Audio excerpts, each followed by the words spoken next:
In the sky. You mean flying? So you want to learn to fly?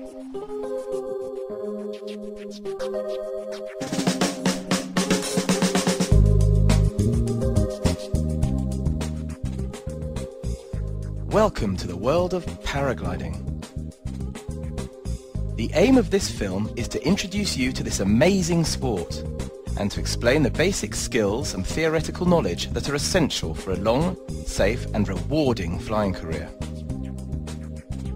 Man has always dreamed of free flying, the ability to fly like a bird and view nature and landscapes from a different perspective without the need of an engine or cumbersome machine. With paragliding, this is possible. All that is required is the correct equipment, training and knowledge. A paraglider is a foot-launched ram air aerofoil canopy designed to be flown and landed with no other energy requirements other than the wind, gravity and the pilot's muscle power.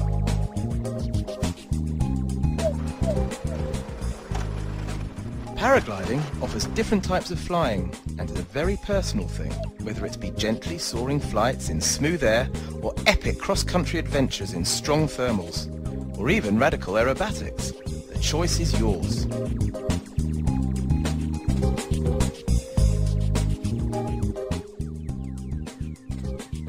In any case, keep in mind that safety is the most important issue for a long flying career.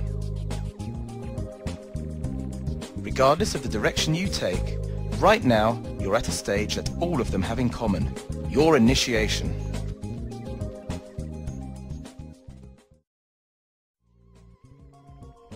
Paragliding is organised within each country by a national federation. Their role is to oversee the sport as a whole, regulating the quality of training, organising insurance, and securing the rights for pilots to continue flying with all the current restraints on airspace. The quality of the training you receive is extremely important, as it establishes a strong foundation of learning and skills that will carry you throughout your flying career.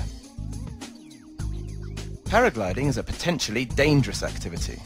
It's important that you're aware of this fact before going any further. You'll have to carefully evaluate the quality and reputation of the training you intend to receive. Many schools offer quality training courses encompassing both theoretical and practical aspects of flying. This DVD does not replace proper training in a recognized school. It is intended to be used as an aid to your learning experience, so that you can review any stage of your training in your own time. We will use animations to help visualize the theoretical course material dealing with the aerodynamics of flight, meteorology, and regulations. Experienced instructors will show you how to perfectly inflate a canopy, using both the forward and reverse techniques. This will give you an idea of the skills you should be aiming to learn.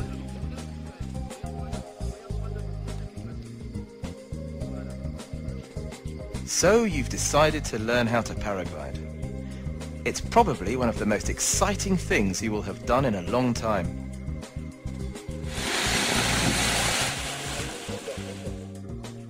But remember, safety and fun are the main priorities.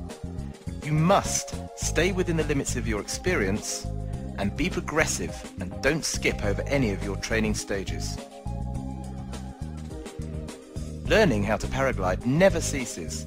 There is always something to learn and improve on. This is one of the many factors that makes it so intriguing and addictive. We hope you enjoy this film. Good luck with your training and future flights.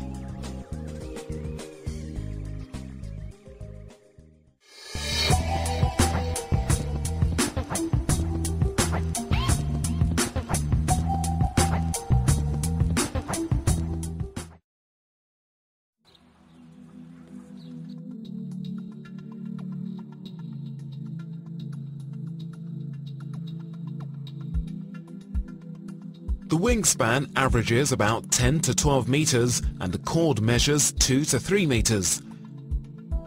The chord is the greatest distance between the two edges of the wing. Its surface area ranges from 20 to 30 square meters. The section of the wing in red is called the leading edge. It has openings which air flows into when inflating and then during the flight, hardening the wing into its characteristic shape. The rear section of the wing in the foreground of the image is called the trailing edge. Here is where the upper and lower surfaces of the wing reconnect to form an airfoil. The extremities of the wing are called stabilizers. The surface of the wing on top is called the upper surface. The surface of the wing on the bottom is called the lower surface. The hollow space between the upper and lower surfaces is separated into several cells by ribs. The openings we see here are used to inflate the wing. The circulation of air between cells is made possible by holes in the ribs. Near the leading edge, the fabric used for the rib is much more rigid. Nylon or polyester threads are meticulously stitched to make the fabric flexible and light, while at the same time extremely resistant.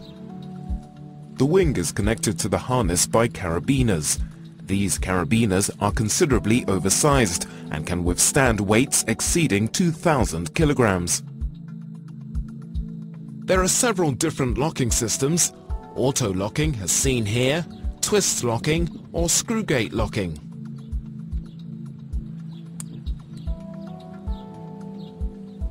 Moving up towards the wing, we first come across the network of risers.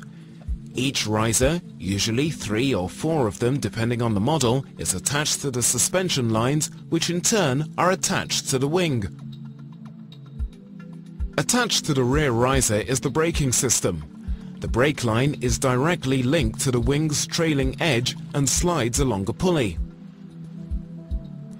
At the end of each riser, a triangular quick link connects a group of suspension lines from a section of the wing. Moving from one riser towards its group of suspension lines, you'll notice that the lines branch out twice into mids and uppers.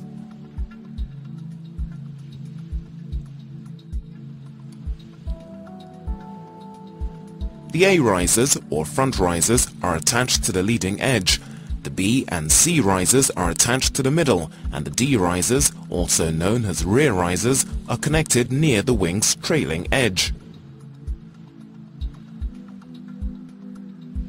The distribution of the wing's suspension points places uniform stress upon the entire wing, thus giving it the correct airfoil shape and also helping to evenly distribute the pilot's weight throughout the wing.